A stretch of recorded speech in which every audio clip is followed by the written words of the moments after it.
We're going to transition over to the post-game, post-series, and truthfully, Postseason. postseason. Yep, No. postseason analysis. Again, if you are just joining us, Minnesota ROKKR falls 0-3 to OpTic LA. They have been eliminated from the champs tournament. They've been eliminated from the season. And now what's left is waiting to see what will happen in the next Call of Duty title. But before we think too much about that and postulate about what may be, let's talk about what was. Let's talk about what went wrong, especially on that last map. There were moments of brilliance, there were moments of hope, but unfortunately, Minnesota falls a little bit short. Icon, I want to start with you. Forget map one, forget map two. Let's talk about the beginning of map three when things looked dicey for Minnesota. What was going on?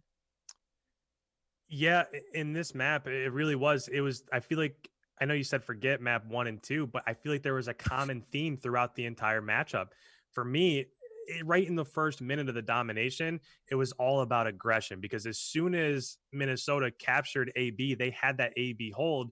They didn't have any aggression up towards the middle part of the map, right? There were two kind of sitting up by top green, and then everybody else was just sitting inside of that P1 warehouse location. So rather than getting pushed up, rather than entering those gun battles in top L and bottom L, everybody was still just pushed back a little bit. And that's what we saw on the hard point with them not getting out and getting kills in those choke points. We saw it in the search and destroy.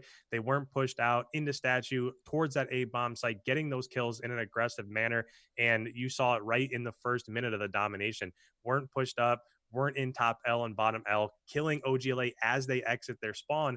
Rather, as soon as OGLA threw a smoke in bottom L, they were all able to just rush through and get inside of B. As soon as they get a team wipe, now that leaves ROKKR to spawn over at C. They push forward, they flip the map, and it all starts with just the aggression in top L and bottom L.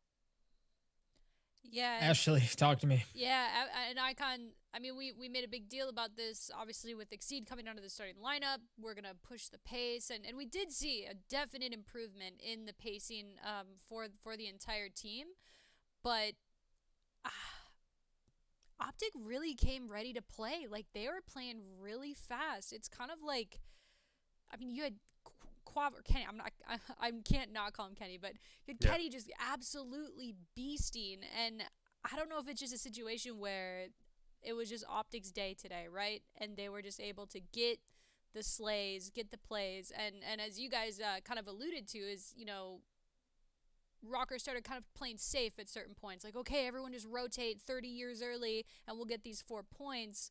But if you turtle up like that, it's tough to hold off a team like OpTic, who's playing so well today, playing so fast, and they were wild. Honestly, I was not expecting it. And you guys got to stop me from talking because I'll keep going on. Doug, I'll throw it back to you. I'll go ahead and I'll cut you off. And look, the pain points, the difficulties that the Minnesota ROKKR squad has faced throughout this, really the second and third half of the season, have been very well documented. I think it is worth noting that it's certainly not from lack of effort, right? We saw the original roster change roles and try to fit different needs. And then we saw even a roster change right before this with Exceed coming in, and he played well. He had moments, again, that were brilliant, but they just proved not to be enough, unfortunately. And again, Minnesota ROKKR falls 0-3 to OpTic LA. It's a heartbreaker, man. Honestly, like, it's been a year. I mean, listen, who would have predicted this year, Yep.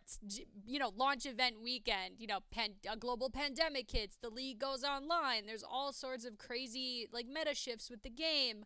I think every team in the league obviously faced those same struggles, but it didn't shake out for us this year. And yes, it makes me sad. Like I've had the behind the scenes scope view the entire time. Like I was one of the people that helped build this roster. I'm super proud of these guys for how hard they work every day. And it's not like they came in here and got completely demolished, right? We've played insanely good teams all leading up to this event in the entirety of the year. Here you had 10 of 12 teams make a grand finals, 6 of 12 teams win an event. It's an insanely competitive league, and yes, my heart is broken that we're finishing in 9th place at playoffs.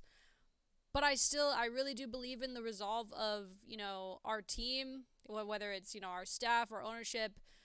this isn't we're not just gonna start hot and flame out.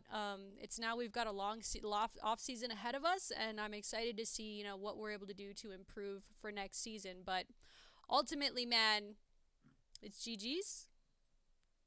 It is GG's. And folks, this has been probably the moment that I've dreaded the most, to have to say what I'm going to say. But it's also not without a silver lining. It's been a wild year again, from starting off at the Armory and the electricity in that building to transitioning to the watch parties at Billy's on Grand and the original crew that was there. I remember standing in front of the bar, and I still believe this to this day, that this is the best fan base that the Call of Duty League has to offer. 100%. So thank you, folks who are hanging out, who are listening, or maybe watching, who have supported the squad all year long, who have been there with us, arms in arms, through the highs and the lows of this squad. Thank you for being supportive. Thank you for hanging out with us. Thank you for creating so many memories and so many moments that I personally, and I know I'm speaking for the rest of the folks who are on this desk with me, will never forget. Thank you to Minnesota ROKKR for even making this a possibility, right? Like, without them, we don't have a team to talk about. We don't have a homegrown Minnesota squad to pull for, and to be sad when they lose and to be elated when they win. And then lastly, the fact that we still have competitive Call of Duty to talk about, to cheer for, to get passionate about, given the scope of the world right now, is something that probably has gone a bit underappreciated. So thank you to everyone who has made this a reality. Thank you to everyone who has given us the last 8 months. And fortunately, there is more Call of Duty to come.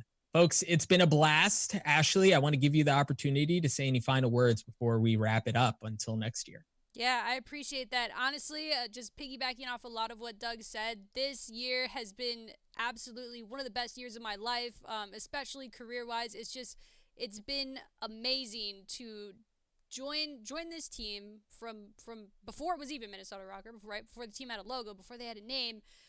To be a part of it and to watch each of the fans get on board one at a time. Yes, I may not have individually tracked your Twitter followers or who joined the Discord, but ultimately watching that fan base, seeing some of the familiar faces in the Twitter mentions or in the Discord or at our events, that's amazing to me, and it just keeps growing and growing and growing.